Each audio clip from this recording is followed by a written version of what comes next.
Do that one dance, baby. That one dance. Assalamualaikum warahmatullahi wabarakatuh. Kami dari kelompok 7 akan menjelaskan mengenai siklus produksi terkait dengan sistem akuntansi biaya yang beranggotakan Rindi Diana, Livia Mayasa, Andrian Muhammad, Adinda Triana, dan Rizwan Sari. Selanjutnya, pengertian sistem akuntansi biaya. Sistem akuntansi biaya adalah jaringan prosedur yang digunakan untuk mengumpulkan dan menyajikan laporan biaya. Dalam perusahaan manufaktur, biaya yang dilaporkan yaitu biaya produksi, beban pemasaran, dan beban administrasi dan umum. Selanjutnya, siklus aktivitas produksi. Yang pertama yaitu desain produk. Desain produk ini bertujuan untuk merancang sebuah produk yang memenuhi permintaan dalam hal kualitas, ketahanan, dan fungsi.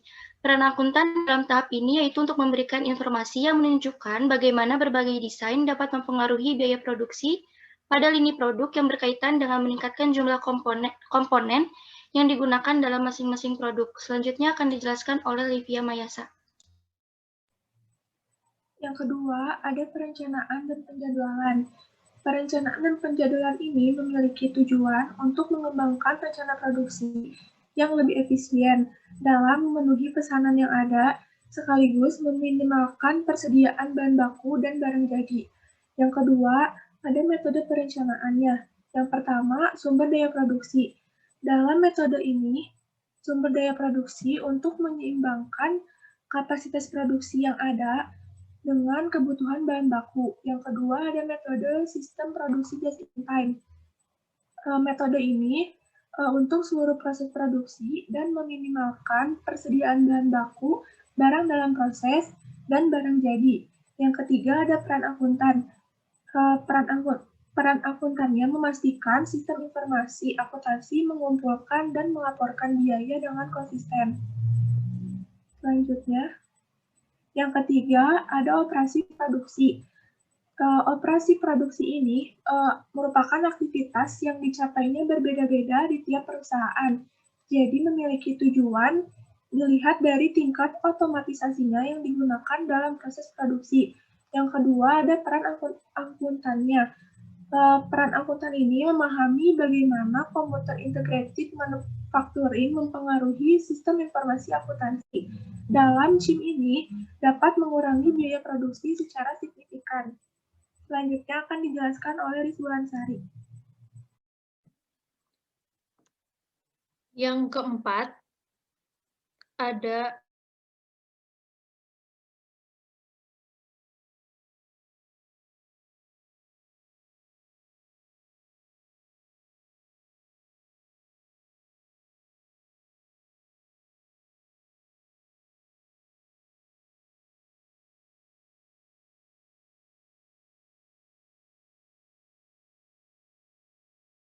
berbagai variasi.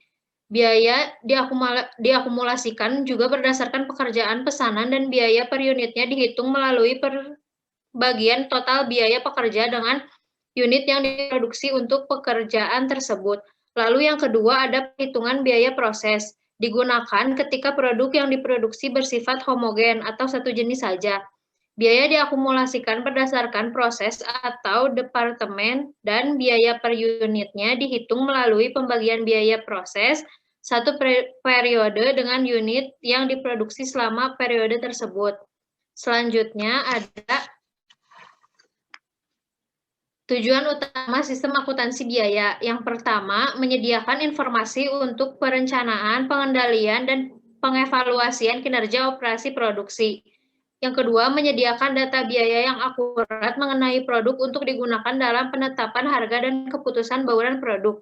Yang ketiga, mengumpulkan dan memproses informasi yang digunakan untuk menghitung nilai-nilai persediaan dan harga pokok penjualan yang muncul dalam laporan keuangan perusahaan. Selanjutnya akan dijelaskan oleh Rindi. Selanjutnya yaitu faktor yang mempengaruhi perancangan sistem akuntansi biaya dalam suatu perusahaan. Yang pertama yaitu metode costing. Metode costing merupakan proses untuk menghitung harga pokok produksi dengan cara full costing ataupun variable costing. Yang kedua yaitu sistem akuntansi biaya standar atau sistem akuntansi biaya historis. Dan yang ketiga yaitu adanya proses produksi. Dilakukan dengan dua cara, yaitu yang pertama berdasarkan pesanan ataupun berdasarkan proses. Selanjutnya di sini ada contoh flowchart siklus produksi dalam sistem akuntansi biaya dalam suatu perusahaan manufaktur. Di sini yaitu menghitung harga pokok produksi yang dijual di perusahaan manufaktur. Yang pertama diawali di bagian produksi. Bagian produksi membuat surat permintaan bahan baku sebanyak 2 rangkap. Rangkap pertama yaitu dikirimkan kepada bagian gudang dan rangkap kedua disimpan sebagai arsip.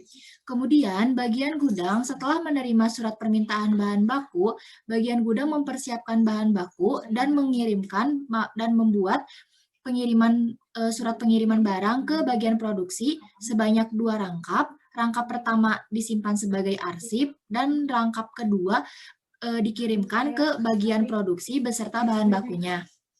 Kemudian, bagian produksi menerima surat pengiriman barang, setelah itu melakukan produksi dan membuat laporan direct material, direct labor, dan juga factory overhead. Laporan tersebut dibuat sebanyak 2 rangkap. Rangkap pertama disimpan sebagai arsip dan rangkap kedua diberikan kepada bagian akuntansi. Bagian akuntansi menerima laporan direct material, direct labor, dan juga factory overhead. Setelah itu menghitung masing-masing biayanya dan membuat laporan harga pokok produksinya. Laporan harga pokok produksi tersebut dibuat sebanyak 2 rangkap. Rangkap pertama disimpan sebagai arsip dan rangkap kedua diberikan kepada manajer. Kemudian, manajer menerima laporan harga pokok produksi dari bagian akuntansi untuk menentukan margin laba. Setelah manajer menentukan margin laba, manajer membuat laporan harga penjualan barang dan proses penentuan harga pokok produksi yang dijual di perusahaan manufaktur pun selesai. Selanjutnya akan dijelaskan oleh Andre.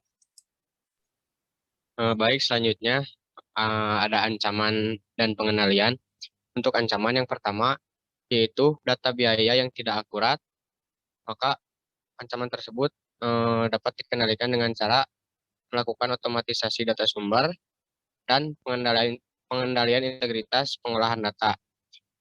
Ancaman yang kedua yaitu alokasi yang tidak tepat dari biaya overhead, dapat melakukan pengendalian dengan cara melakukan perhitungan biaya berbasis aktivitas yang didorong waktu.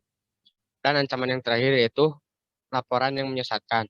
Maka pengendalian yang dapat dilakukan yaitu dengan melakukan metrik kinerja inovatif. Next.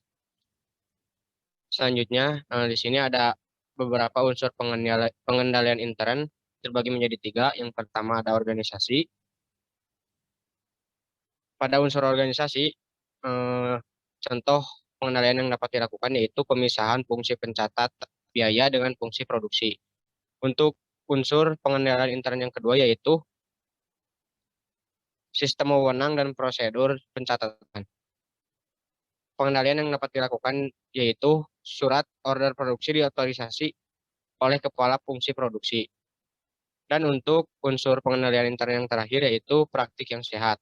Pengendalian yang dapat dilakukan yaitu dengan cara mempertanggungjawabkan surat order produksi, bukti permintaan dan pengeluaran barang gudang, bukti kas keluar, bukti memorial bernomor urut cetak yang penggunaannya diharuskan untuk pertanggungjawaban. Sekian. Sekian presentasi dari kelompok kami, kurang lebihnya mohon maaf. Wassalamualaikum warahmatullahi wabarakatuh.